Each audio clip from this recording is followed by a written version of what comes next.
लोग हैं बस बस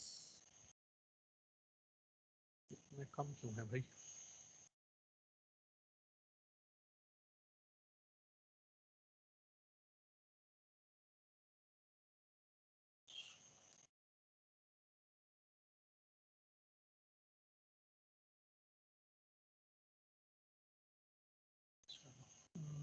Anyways, let's start and और लोग आते हैं तो they can join. So today what we'll be doing, it's a little bit of important lecture. किसी को कहीं सुनने में दिक्कत हो या बीच में बंद हो जाए तो बता देना, क्योंकि I think from morning onwards some network issues are there. So do let me know. So today we will be discussing about some more methods of computer simulations. Abhi, till now we are familiar with methods like limit equilibrium method, which was totally based on dividing the material into slices and basically deriving the equilibrium between the forces and seeing how the factor of safety is being affected. Uh, then we moved on to a very universally applicable method called finite element method. Uh, Basically, we saw how, in contrast to the limit equilibrium, it can be used in many other places as well. We can actually use multiple type of simulation scenarios, multiple types of physics or physical phenomena that can be simulated in that, right? And we saw some examples like fluid flow, how it was done, uh, some examples of slope stability, foundation stresses, and haul road.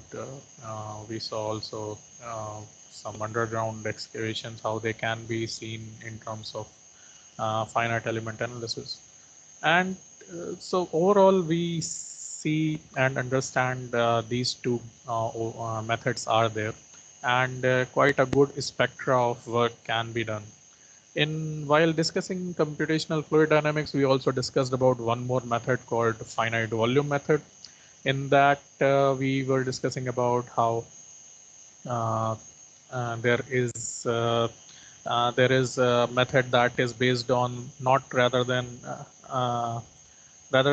concentrating on nodes and elements, it was concentrating on cells, right? Volume cells, so finite volumes, and that was basically focused on the conservation equations. So whatever material comes in goes out. So the conservation of flux. Flux can be material flux, flux can be thermal flux, magnetic flux. So many types of flux are there, right? And so based on those conservation equations, we could actually use that to do almost the same stuff we were doing with with finite element analysis, but with less computational efforts, because now we are basically removing many other problems that we were, or many other computational aspects that we were doing in finite element. So finite volume was very applicable in temperature variations, temperature flow, thermal simulations, fluid simulations. Uh, other aspects are also there for finite volume method. So we had a glimpse of it. We used the finite volume method actually when we were doing the Fluent CFD modeling. So it was taking use of the uh, finite volume method. So today we will be discussing about some more methods that are there. Now, do understand how these methods have been derived. So when when we started with the calculations of how a material will behave, we basically were more reliant on, initially we were more reliant on equations that govern the phenomena, right? For example, stress matrices are for stress calculations, right? Deformation calculations, force calculations, right? Like that. For thermal propagations or the heat propagation, there are heat related equations. For fluid flow, there are fluid related equations and so on. So initially, when these phenomena were discussed and predicted before the basically advent of the computational aspect of it, mostly all calculations were done on the basis of these equations and uh, as much as possible on the manual aspects of calculations, right? So there were definite methods that were there that used to help us during the manual calculations as well. But as the computational capabilities increased from very simple computers to much more complex computers and supercomputers today. So with advent of more and more technological advancement, more and more types of say algorithms in that sense uh, developed, and due to these development of algorithms based on what is the prevalent uh, technological scenario, based on that all these methods kept on developing from one phase to another. So a finite element method that we have already discussed is one of the methods that is being used very frequently nowadays. However, say 20, 30 years back, this was not the case because that much technological advancement we didn't have. So we used other methods that were more simpler, CAD could have been solved easily by manual calculations and so on, right? So that was going on. Right. So today we will be discussing some of these methods which have been developed from previous times and have been now imbibed.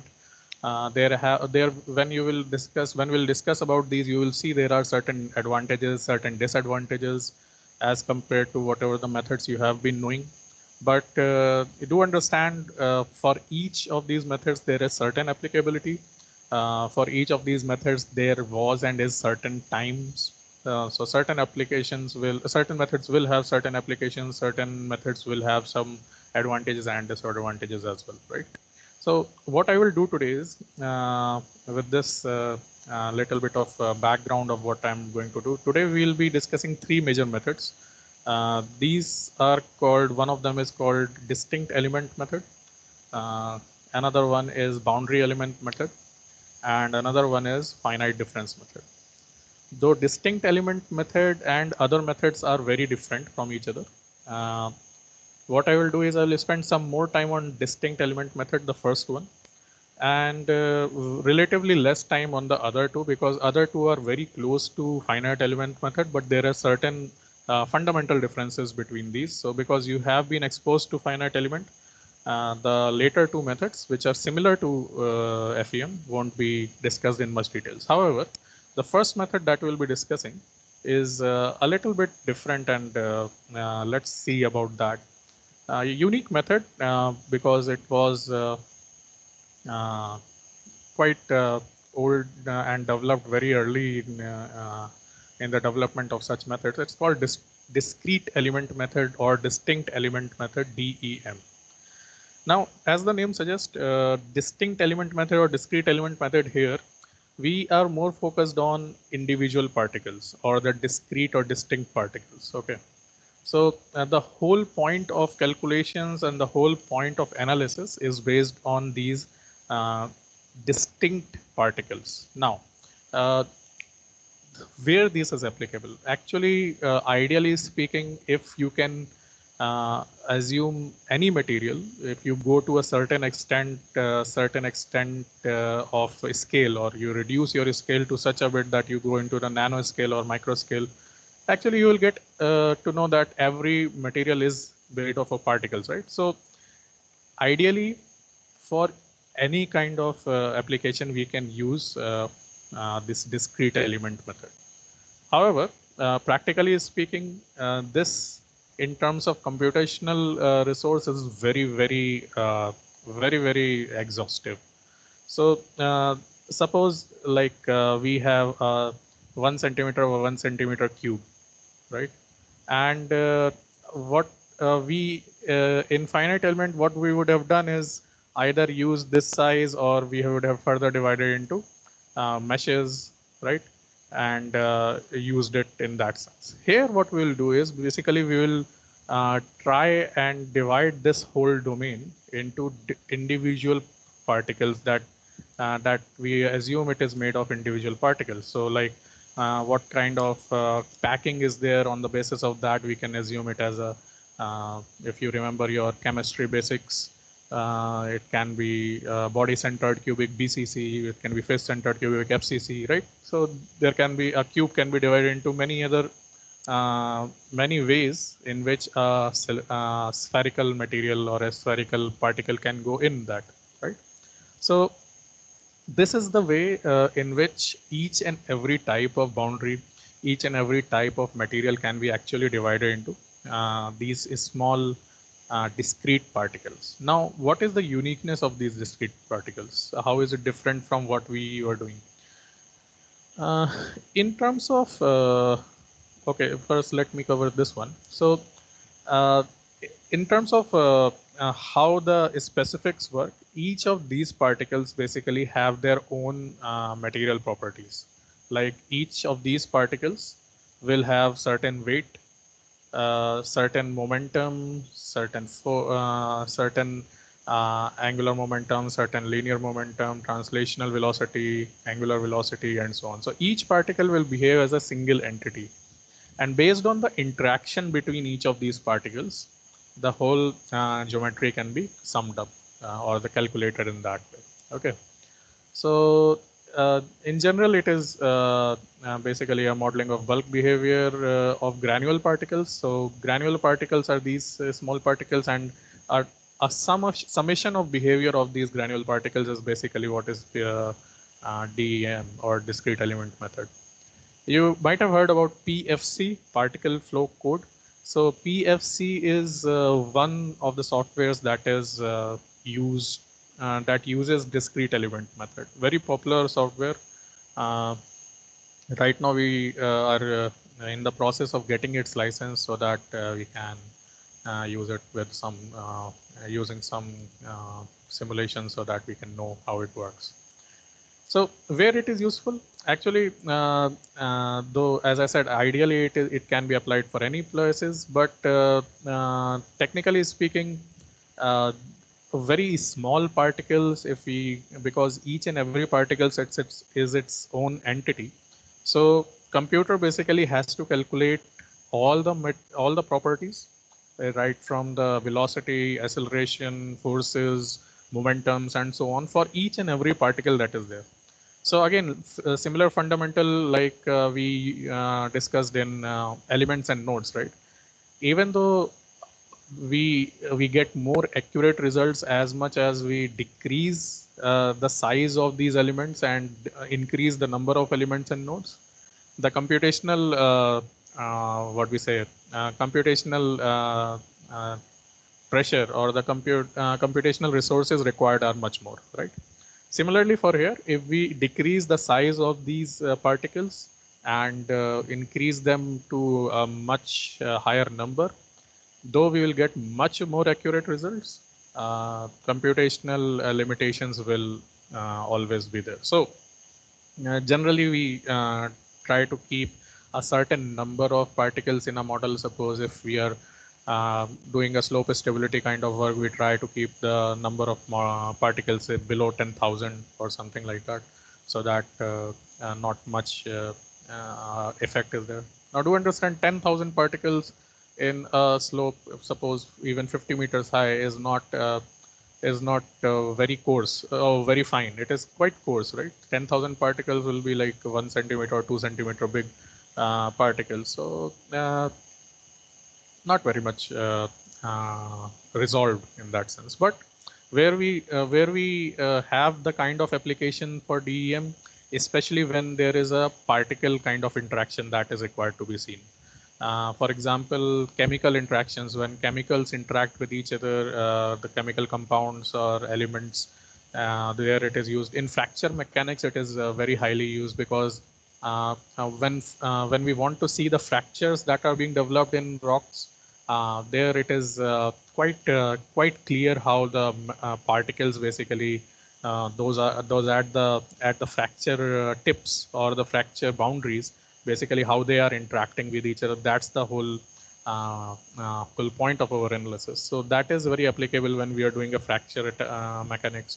Rock mass and joints, yes, as wherever there is a non-continuous type of simulations that has to be done. So continuous simulation, I will be. So there are two main types of simulations in overall scenario. One is called continuum or continuous simulations, where domain is kept as a single unit, and other is the non-continuum or discrete type of simulation. So this one, the discrete element method, is basically a non-continuum type of simulation. Continuum simulation basically keep the whole domain intact. Like for example, we were doing in finite element method, right? So finite element and other methods, you will see basically they keep the domain intact, and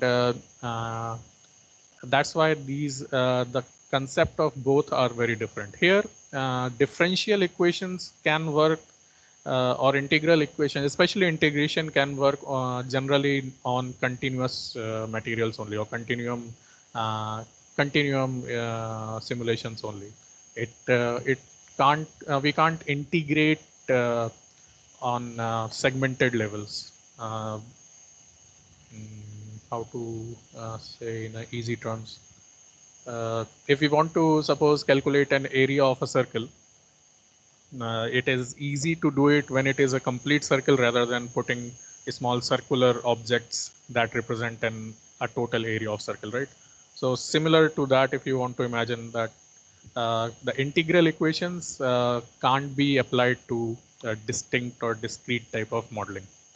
So there are some limitations again, but this is a unique method, and what it includes, let's see further. So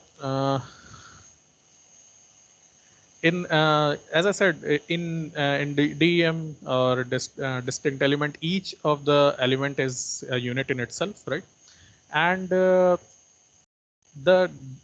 division of domains is discontinuous, as I was saying. So we have whatever kind of geometry we have. Suppose a slope is there.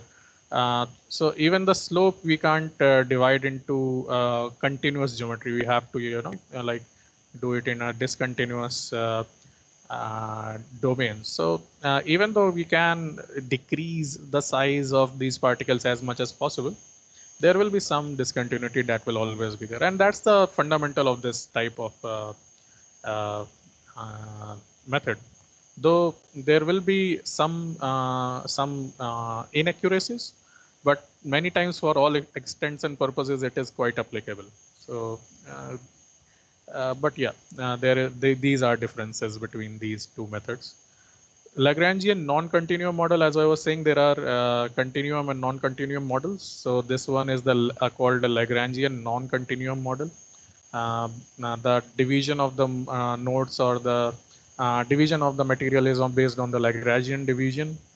There is a Euler division, which is more into a continuum side of. So if you want to learn about these things, you can have a go online. What are these Lagrangian and Euler's models? So basically, these are the ways in which we divide our domain, and based on the way we divide our domain, our calculations will be done accordingly, right? So that is that.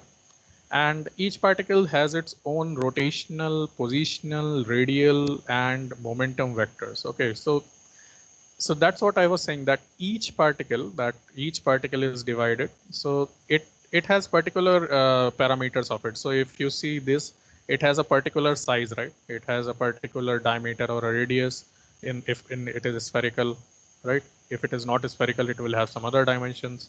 Then it will have some mass. It will have some velocity. It will have some acceleration due to various forces that are there, maybe due to gravity, due to some interaction between the surrounding particles, or many types of forces that will be acting on that, cohesion, friction, and so on, right?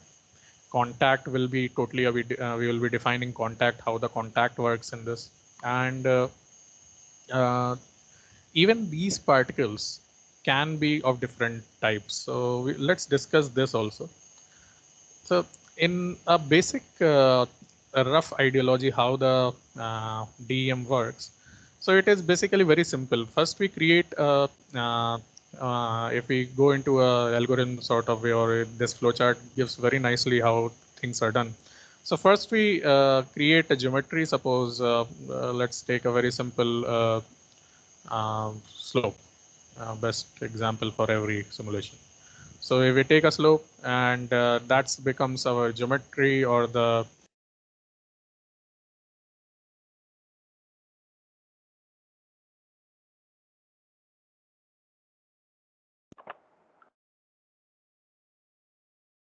You are not audible, sir.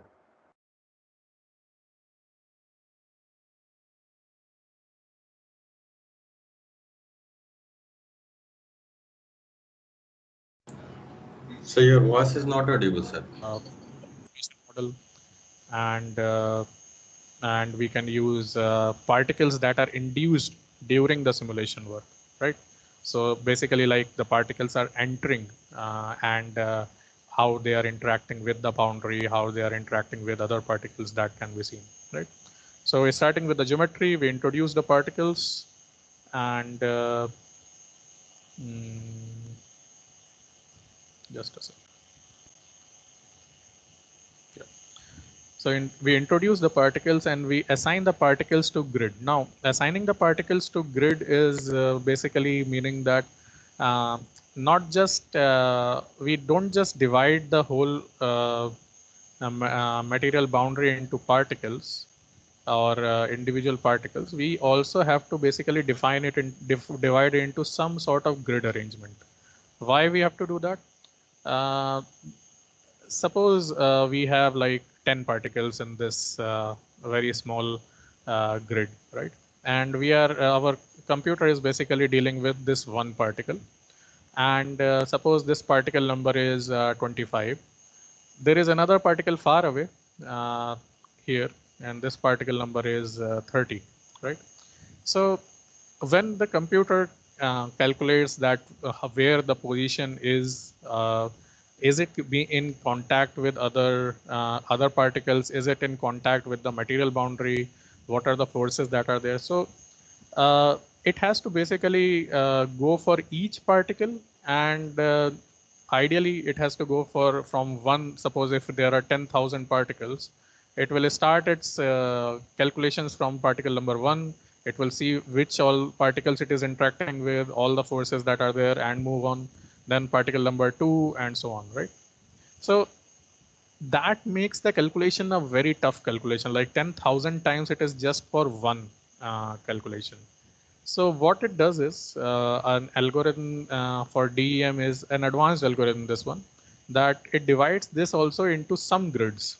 Uh, Even though it is divided into particles already, but the gridding basically means that now the calculations will be focused on just one grid at a time. How this helps? Basically, suppose if I take this grid and expand it a bit, right? So there will be some elements on the boundary, right? And there will be some elements inside, correct? So when the calculations now, once we know which elements or which particles are inside this grid number, suppose 2 1 like 1 2 and 1 2 3, like that. So suppose in grid 2 1, these are the particles that are there. So we know which particles are interacting with this immediate boundary, and which particles are interacting with the next boundary elements, right? So this much information is there for each grid, right? So when this information is there, the computer does not have to now calculate all the interactions that that 25 number particle will have with other particles as well. Suppose 32 or here, because it knows that only the interaction between the immediate neighbors in the grid will be possible in this sense, right? So division into grids help basically to divide into segments so that now the calculations become zonalized, sort of that. Okay. So that is the assignment of particle into the grid, that we assign the particles into certain grids, and then contact checking. So if the contact is there or contact is not there, if the contact is there, then basically calculate the contact forces. How much contact forces are there? So we'll be discussing these, how the contact forces are calculated, and which all type of contact forces can be there. If not, then external forces will be there surely. Uh, if it is not in contact with any particle, maybe it is contact with the boundary, right? So if it is boundary is there, so there will be boundary conditions that will be applicable to a boundary. So there will be certain forces that are there, and there will be obviously a gravitational force if there is a gravitational kind of simulation that is there, right?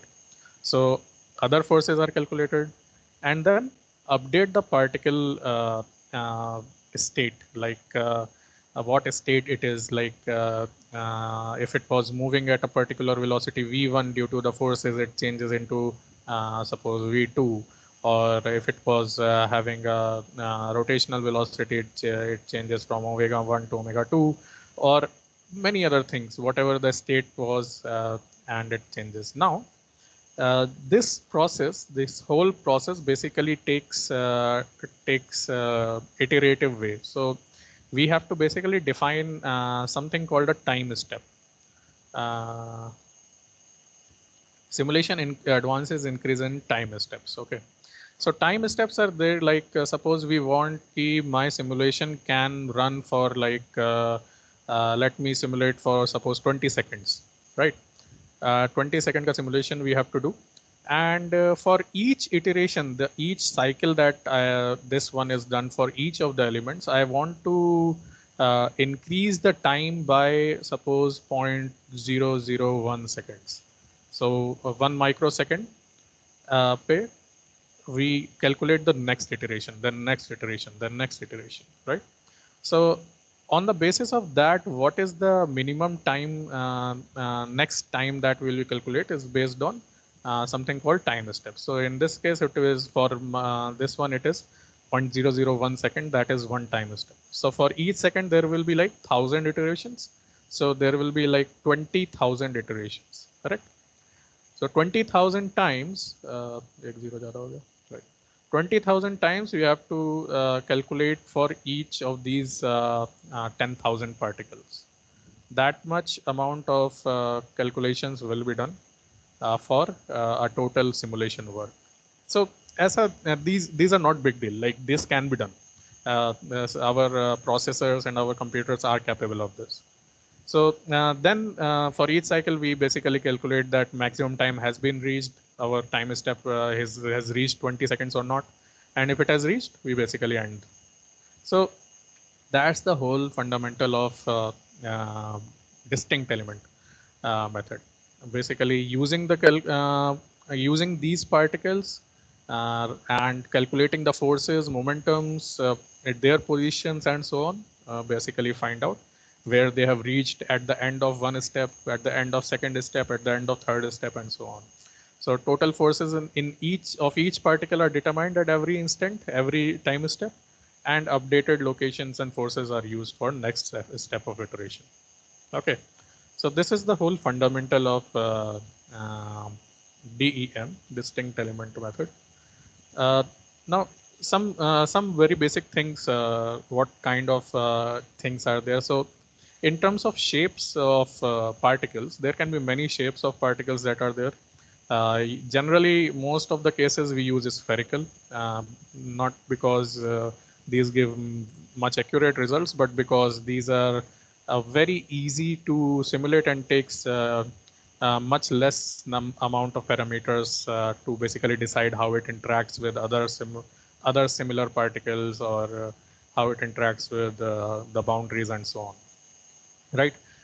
There are 2-3 ways to make more complex methods. So we can either use more complex geometries like faceted, rounded cylindrical, or simple cylindrical, polygon, and so on. Or we can imbibe multiple spheres in themselves and make different shapes, like we are seeing in these 4 examples, right? So this is called clubbed or clubbed method, and these are called individual. Like these are basically shapes for different types of materials. So it's our choice how we do it. The thing is that size also or shape and size also affect the results quite a bit in this case. Okay. For example, this simulation was done based on a source was given with a high velocity particles were thrown, and how the sprouting behavior was basically studied. And for each of these simulations, different types of cylindrical samples were taken, like even the same shape but different sizes. So if you say the L by D ratio for length to diameter ratio, these were different for all the cases. So from 0.25, 0.5, 1, 1.5, 2, 2.53, and so on. So all these cases basically gave quite different results. So that was one thing, one type of analysis that was done. So shape and size do matter. Which is applicable to ours can be different in different scenarios. But that's why see the maximum velocity in this case was in a representative sample of 1:1. So this was quite close to the spherical scenario, but again can't be said for everything. Every scenario can't be just universalized by a single shape. So based on what kind of material you are doing, what kind of simulation you are doing, you can use different shapes and sizes as well, right? And that is one. Size of the sample will be based on our computational resources, how much computational power we have. It's similar to how much meshing we can do in finite element. So we can do higher meshing, but it will take more time. Similarly, we can use many higher amount of particles or lower size of particles, but it will take more time. That's the whole fundamental. Okay. Now, even these particles, when these are there, the discrete particles, they interact with each other quite differently. So there are 2 modes of interaction. There can be hard interaction and there can be soft interaction. Hard interaction basically do not allow any overlap between the materials. So when they collide, they're just like 2 balls that are there. They just bounce off each other, right? In the soft collision, basically there is a theoretical overlap that is allowed. And what that does is basically it's like it is used for a dampening kind of behavior, that when a ball bounces from the floor, if it is perfectly hard, and so the coefficient of restitution will be less and it will keep on bouncing, right? So when it is not hard, it is soft, basically there will be some sort of deformation that will be there of the ball, right? So when it reaches, there will be some deformation that will be there, and that basically is an idealization of how the dampening effect happens. So basically, particles have a small overlap that is allowed, and in this case, simultaneous contacts are possible. Like even this one can have a different contact right now going on with others as well. This one there is not allowed for that. So we can choose which kind of mode we want to use. Generally, soft type of spheres give us more accurate results, because generally these are more close to what is happening in reality. Okay. So this was about interaction. Now, which are the forces? So forces are basically divided into 2, which are one are bodily forces and some are contact forces. Okay. So bodily forces are simple, like rotational forces. The rotational velocity can be affected by the force. So in terms of torque, if we are talking about, so torque acting on a particle will be affecting its angular momentum and angular acceleration. That will be further giving it the rotational effect, right? In translational, we have our second law of motion, force equals to mass into acceleration. So summation of forces will be mdv by dt, right? So masses are there, and whatever forces are there in whichever directions, and basically they will be responsible for the change in velocity or the change in their positions ultimately, right? So the the simplicity of discrete element is all the calculations are based on Newtonian mechanics. So simple Newtonian laws like conservation of force, momentum, and basically bouncing off and restitutions, and all the basics that we have learned maybe in 12th class and lower. All these equations are applicable. We don't need to apply any partial differential integral and anything. Uh, that's also a disadvantage because many phenomena do not take place in that way, right? So that's also there. So it's a simpler method as compared to that. So this was about translational. Gravitational pulls are also there. Uh, gravitational force will be there on a very small scale. Even molecular forces will be there. And in terms of contact, the contact forces are basically two types. There will be, or three types in this case. There will be a spring loading sort of contact that will be basically when the contact happens, it will be uh, acting like a sort of a stiffness spring. So each of the particles will act as a sort of a spring, which will have certain overlap based on F equals to kx, right? And so that much amount of force will be there. So K and both of these Ks will be the stiffnesses. There will be some dampening also that will be there. So like when we talk about restitution, if only spring is there, so the motion will be something like totally continuous harmonic motion, right? F equals to kx, it will keep on oscillating. But if there is a dampener that is there, so if there is a suppose dampening arrangement is there, so that ways what will happen is these isolations will dampen off. So basically something like that. So that also component will be there. The dampening effect will be there. So contacts will basically does not keep on bouncing on each other. They basically dampen like practical scenarios where a coefficient of restitution defines how much energy loss is there, right? So similarly, there will be dampening effect also, and those basically define what will be the forces and what will be the final forces that are applicable here. Now, dampening will be directly proportional to the how much velocity that is there. So this one, the piston arrangement that is called, it's based on certain factor times the velocity with which it is interacting, and this one, the spring force is basically based on what kind of deformation is there. So x, like kx, right? So velocity and displacement are basically, so this spring and dampener model is generally used when we are talking about these kind of contact interactions. In this case, if you go into more depth, these kind of scenarios are there. So this in both the directions, in normal and tangential directions, these kind of dampening arrangements will be there, spring dampening, right? And there will be also some friction. So these figures basically represent that.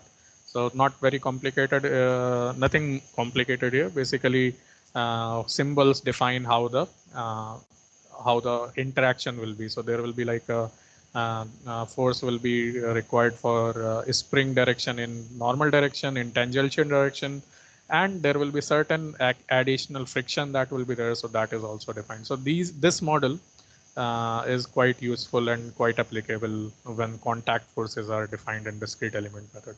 So when you search discrete element, generally you will see this kind of contact model. So that basically defines how much forces on through contacts will be there, because most of the dynamics is based on contact dynamics, right? So that's the reason. Right. So these are the forces, and summation of all these forces results in updation of their positions, and updation of position by each time step basically leads to next iteration. And this is the whole process that goes on and on, as we saw in the flowchart. So this is the whole principle behind distinct element. I think it was a little bit rushed, but the concept is very simple. Particles are there, they interact, and based on their physical properties, they keep on going from one place to another, and that's what defines how the overall geometry moves. So in application, it's for our scenario, even we could do a quite simple slope stability analysis as well, where we assume that the slope is based on basically made of particles, and we can give properties like cohesion, bulk modulus, shear modulus, friction, and Poisson's ratio. All these things we can give, and these basically define how the stress matrix will be made, the contact forces, how they will be defined, and based on these properties, and unit weight also. And so based on these properties, basically it defines how the interaction will be there.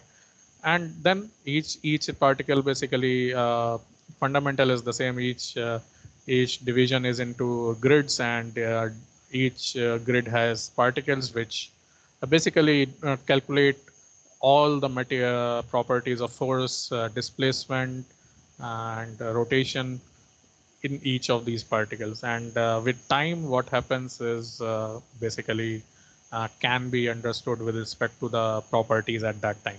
So if as one example that we took was for 20 seconds, right? So we can actually define this as from 0 to 20 seconds. We can have we can take the state at any time, and we can basically have like a simulation. Oh, we can have like an animation or state wise definition of how the movement of the slope is there, and so on, right? So it's a easy software.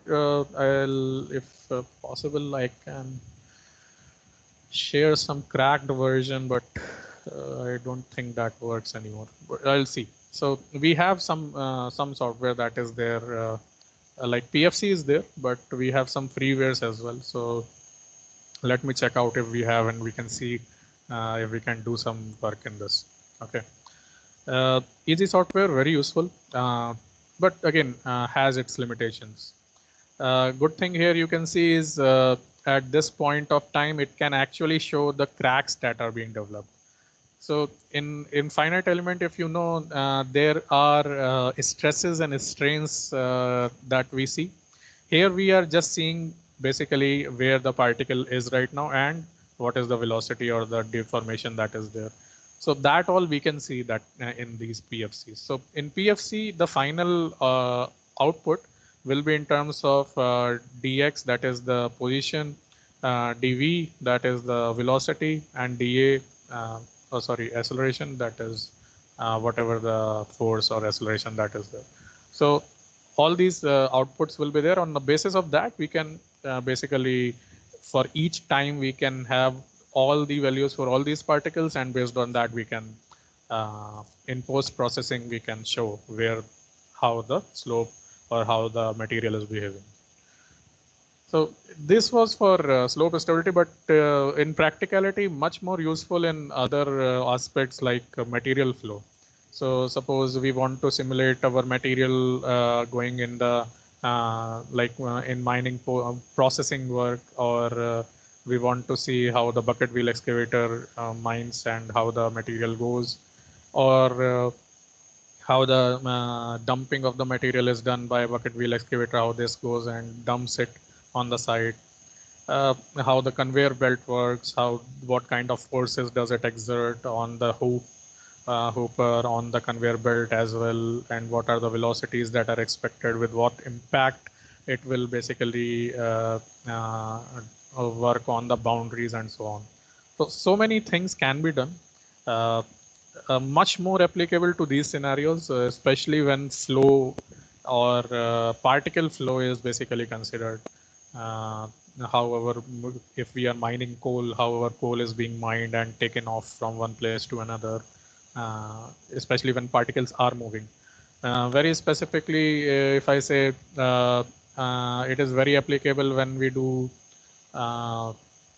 these kind of mixing works where 3 or 4 materials are mixing, and we want to understand how these are mixing up with each other, and how they are interacting with each other, what is the mix proportion, how much time it will take for mixing. Suppose there is a cement kind of concrete mixer is there.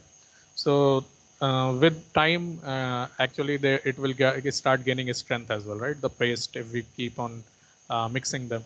So how much force it is applying on the mixer as well. And if it is allowed to set, will it have how much impact it will have and so on.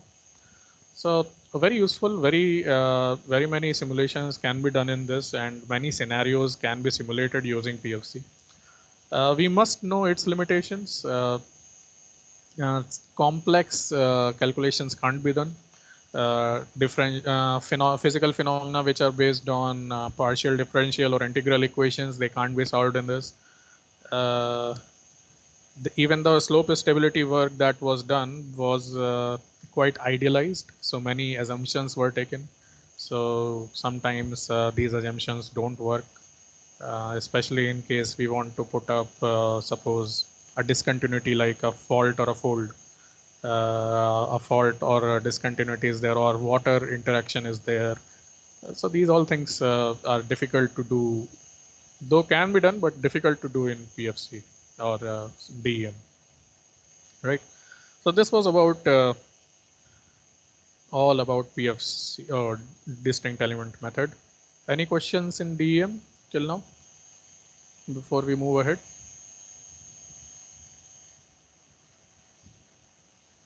Nope. Okay. So next two methods, I will be very quick. I wanted to put more focus on this one because this is quite a different method from others that we have studied. But in the next few methods are very basic, quite close to what we have done.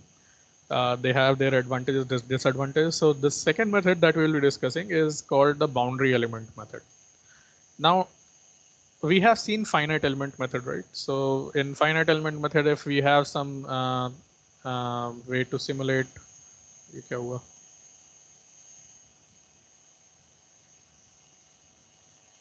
okay. So in finite element method, if we have some way to simulate it, we can have we have to basically divide the whole geometry into meshes, grids, and discretize and mesh and all, right? Boundary element method basically does work on only on the boundary, as the name suggests again. So this basically transforms to here. So something like, we basically do not interact with the volume, but only the surface in a 3 dimension, and only the boundaries or the 2D or the lines in a 2 dimension figure. So if we have a 2-dimensional geometry, we only deal with the boundaries. If we have a 3-dimensional geometry, we only deal with the surface. We don't go into the volume. We just calculate. All the calculations are done on the boundaries only. Okay. Other things are almost quite same. Differential equations are used in this. Discretization of the boundary only, and each node, as similar to finite element, has individual boundary conditions. So all the boundary conditions will be there, but the calculation also will be based on only boundaries. So PDEs can be solved, but the integral will be the boundary integral and not the volume integral that we used to do in finite element. Okay. The solution is only at boundaries, no, not the internal material. Why? Where it is applicable, mostly where we are just dealing with the surfacial effect or the boundary effect, such as suppose we have to see the surface interaction between a metal and a water droplet, suppose, for example, and we want to just see how the water droplet basically is interacting with the metal surface and creating, suppose, corrosion. So there are definite equations that are responsible for that, and how it will corrode only on the surface we are concerned with. So for doing that, there is no need to basically discretize the whole three-dimensional area and so on, right? So we just basically do a boundary element work in that sense. So where interaction is required, such as even fractures, yes, fractures is also we can work on the surface itself, where we are concerned with the starting fracture or the crack propagation if we want to see in a two-dimensional way, because cracks, basically the crack dynamics basically goes only on the boundary sometimes, so that can be done. Acoustics basically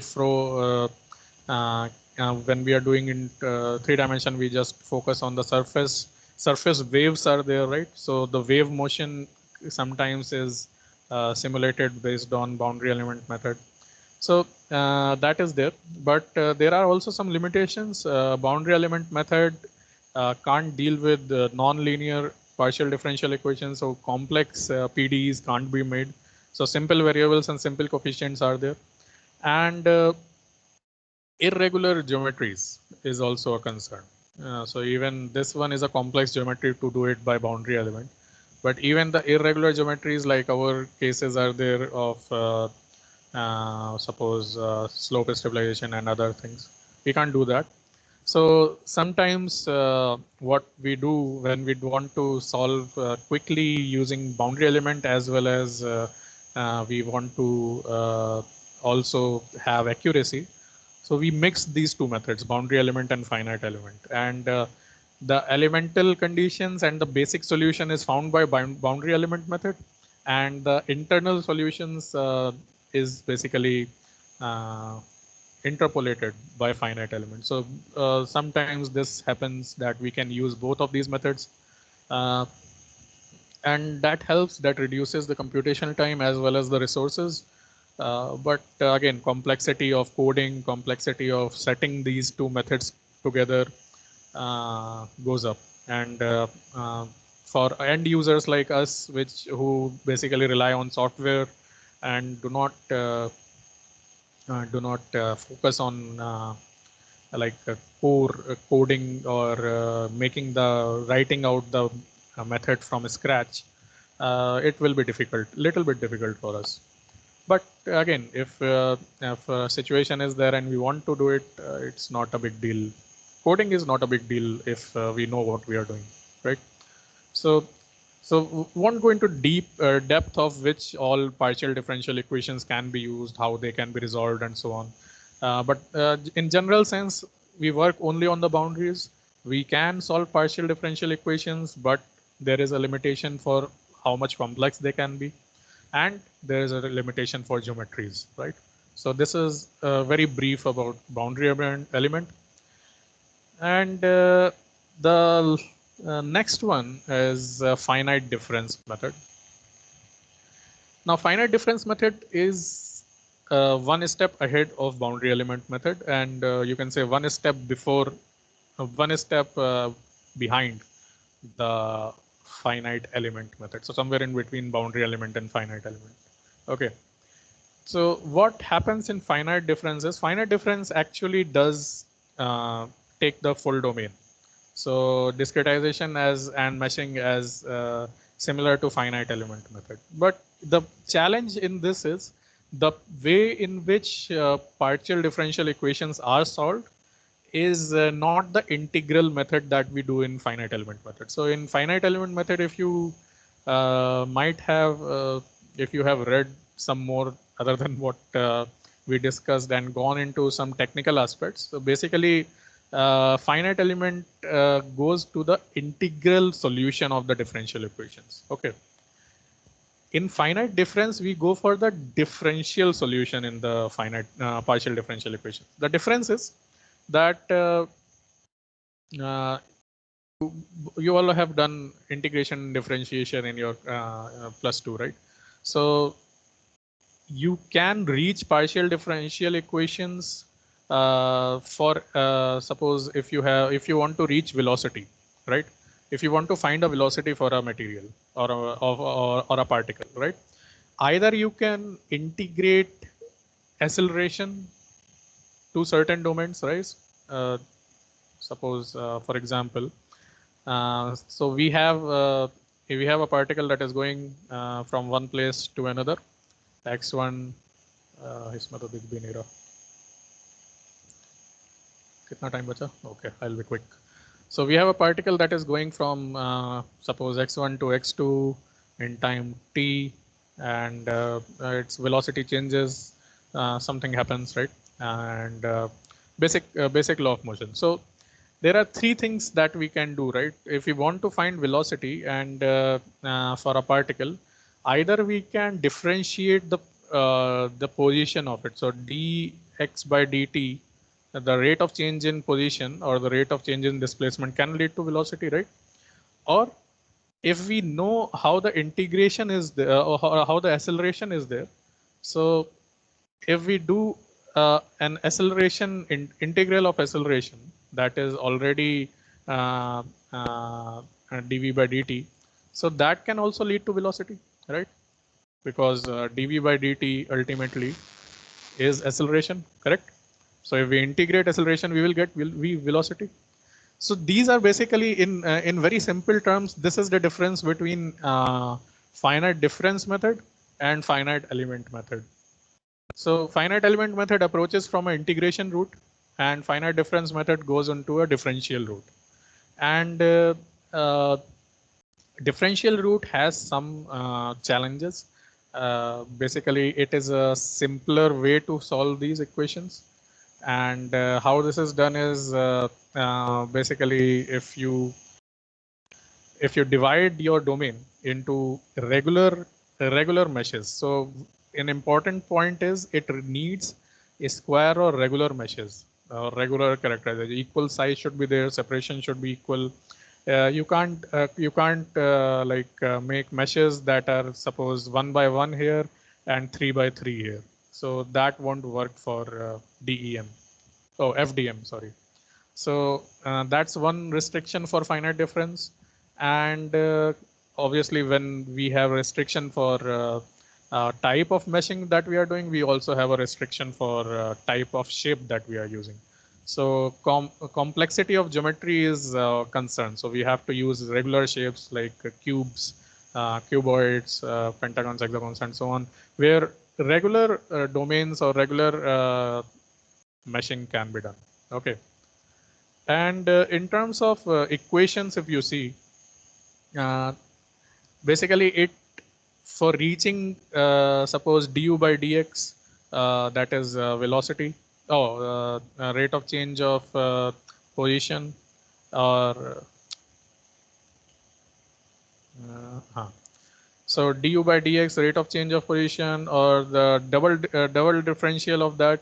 So or if any material is there or any parameter is there, suppose even heat transfer or whatever, suppose heat transfer is there or stress is there. So how it will change with respect to one point to another is basically defined by differential position. Differential is what? Just basically we take a difference between these two and divide by the distance, right?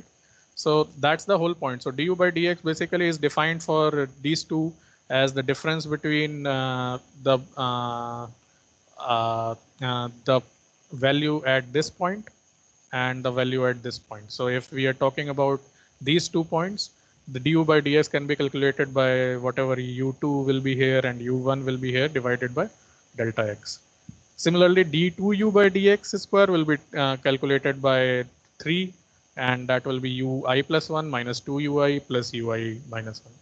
Basically, इससे एक आगे and minus that. So these are basic formulas for differentiation, right? And using these differential root, all the calculations are done. As I said, finite element may we go in the back route. Okay.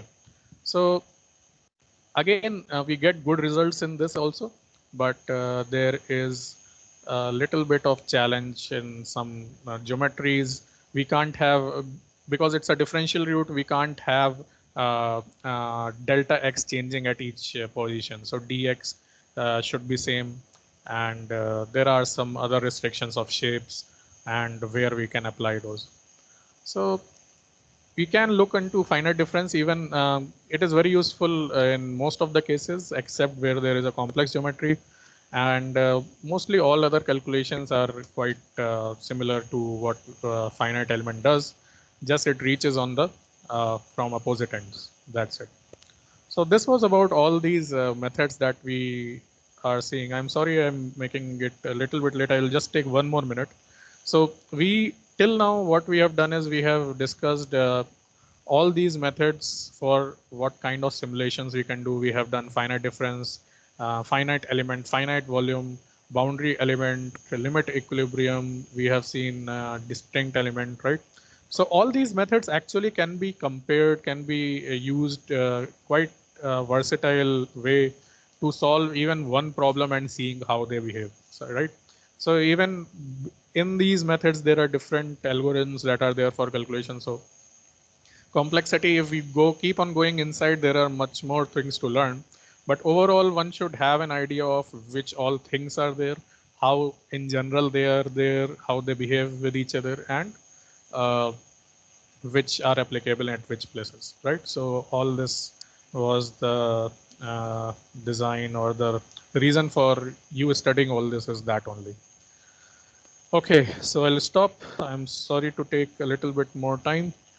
Next time in computer applications lab and class, you will be hearing from Professor Faguni Sarkar about the Internet of Things and their applicability in underground mines. So we will be having a lecture from him on how IoT can be used in mining scenario. He has just given a presentation last week. So I asked him that he can kindly give us some ideas of how he has done that work. And we'll be discussing similar things further also. So that will be useful. So next time I'll ask, I'll inform what will be the time for that lecture, probably 10 o'clock. But we'll let you know maybe tomorrow finalized. Okay. So that's it from my side. Any questions, you're welcome. Otherwise, I'm sorry to take more time. Please continue with your classes that are there. Thank you again.